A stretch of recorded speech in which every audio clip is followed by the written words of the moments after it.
Hey guys, so these are a selection of pastels which I've put together to do a very quick little short video for you, and today we're going to be looking at value.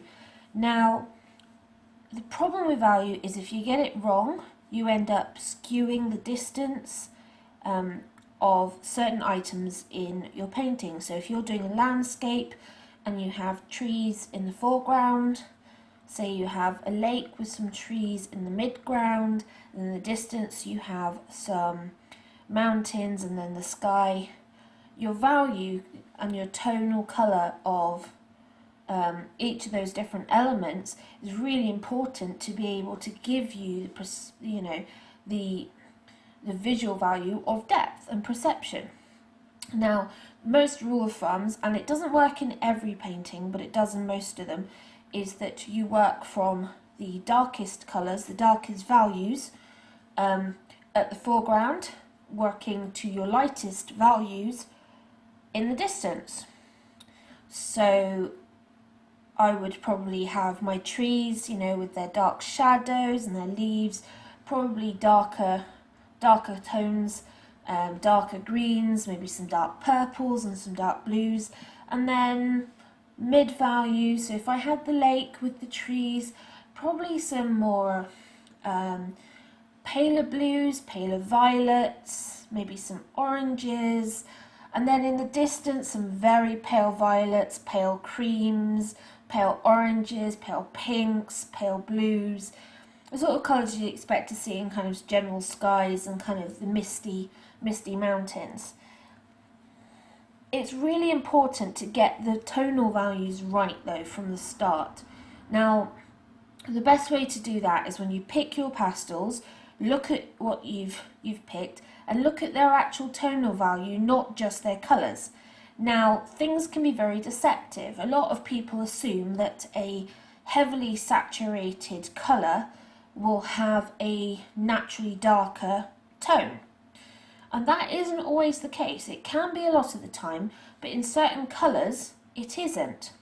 See here, for example, we've got I'm not really sure what to call it, kind of a grey toned green, which is a fairly pale kind of mid-range colour. It's not the lightest, but it's not the darkest, so I would say it looks like a mid-range colour. Then we have quite a saturated yellow. Then we have a nice peach, a nice violet, a really heavily saturated orange, a mid-tone blue, a mid-tone lime light green, and a lighter value violet to the one in the middle. Now here's the thing. As you see them looking here, look at these and ask yourselves which one of these is the darkest value and which one of these is the lightest value.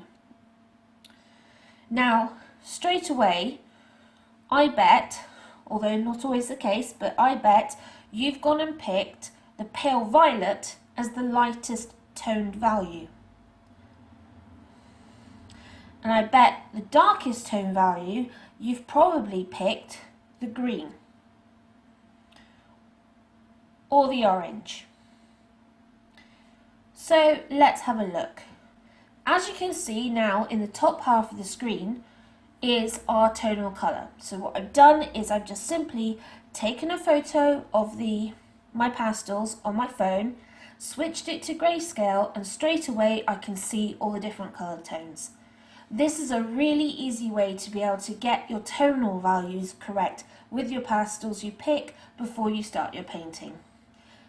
This is just a nice easy way to get it all sorted.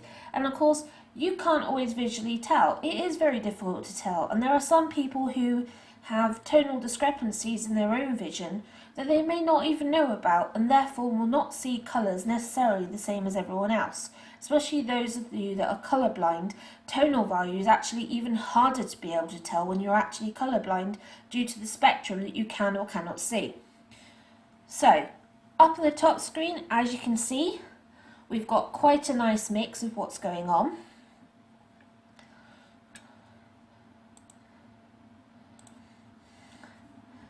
And here's the interesting thing. Our darkest value is not our green. our darkest value is in fact the violet.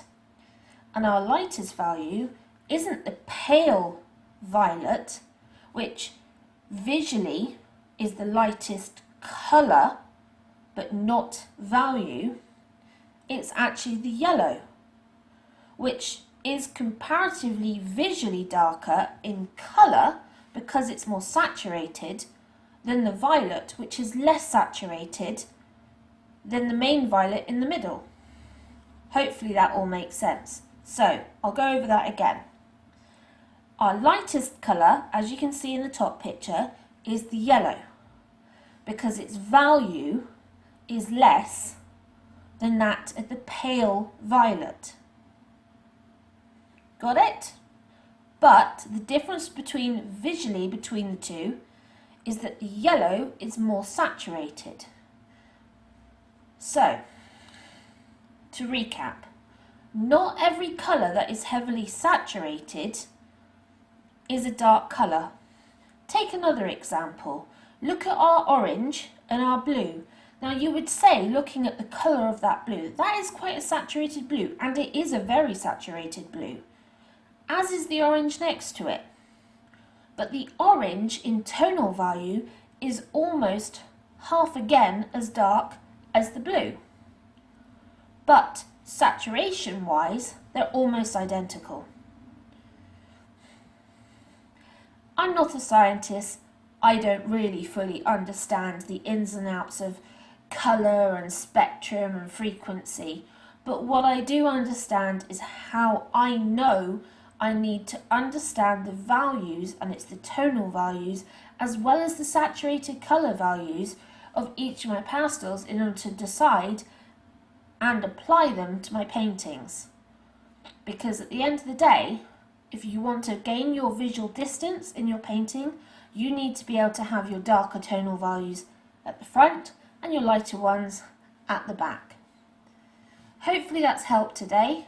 I'm going to create a 30-minute video on how to apply this to an actual painting, which will be up on my Patreon site early next week. And if you want to see that, you'll need to subscribe. If you've got any questions, please leave your questions in the comments below and I'll try to get back to you.